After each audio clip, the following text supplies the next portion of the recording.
In the heart of ancient Jerusalem, a young king named Josiah sat on the throne. He was a good king, determined to turn his people back to God.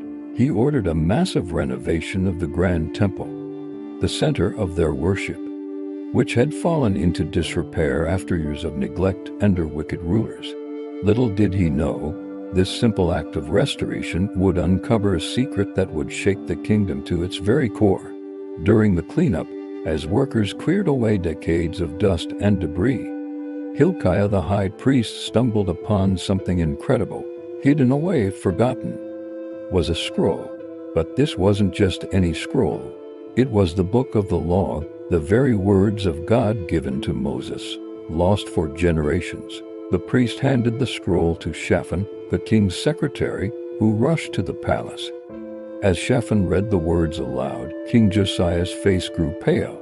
The scroll detailed God's laws, his promises of blessing for obedience, and his dire warnings of curses for disobedience.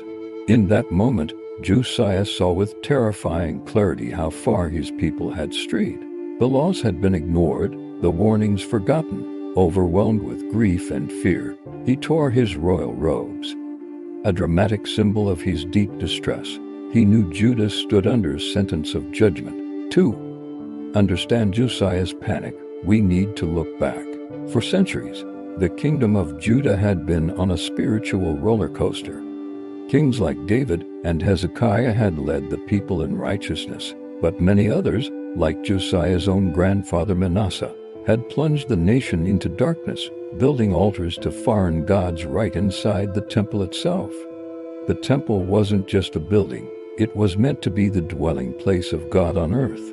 Its desecration was the ultimate act of rebellion. Josiah had been trying to clean up this mess since he was a teenager, but the discovery of the book of the law revealed the true depth of their sin. The nation hadn't just made a few mistakes, they had broken a sacred covenant. In a state of crisis, Josiah knew he needed a direct word from God.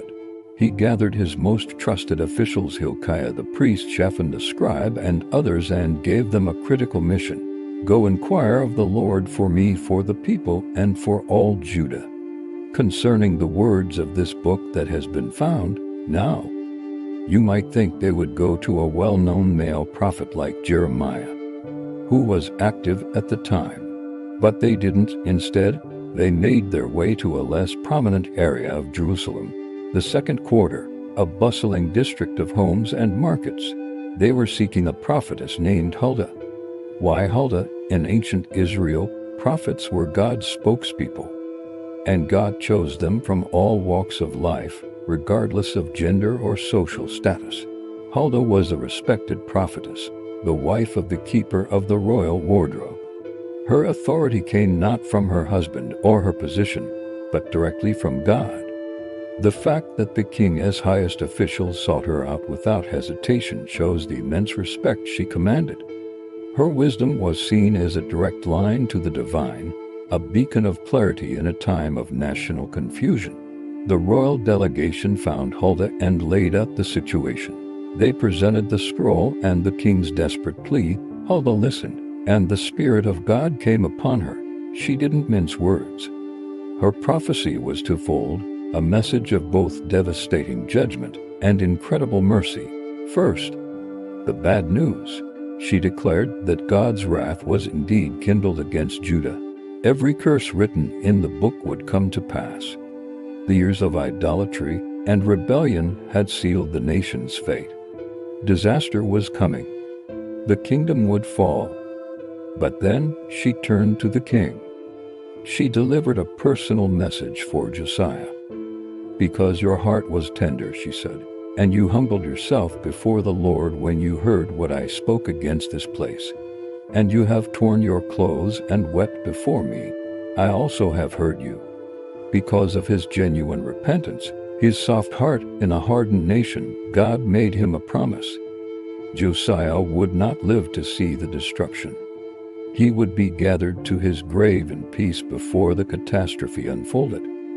This message, though grim for the nation, was a profound comfort to the king. He wasn't spared from death, but he was promised peace, and was spared the horror of watching his kingdom be destroyed. This divine promise didn't make Josiah complacent. On the contrary, it galvanized him, armed with the truth from Huldah and the words of the law. He launched the most sweeping religious reform in Judah's history. He gathered all the people from the least to the greatest and read the book of the law to them. He renewed the covenant with God, tore down every idol, and restored true worship throughout the land.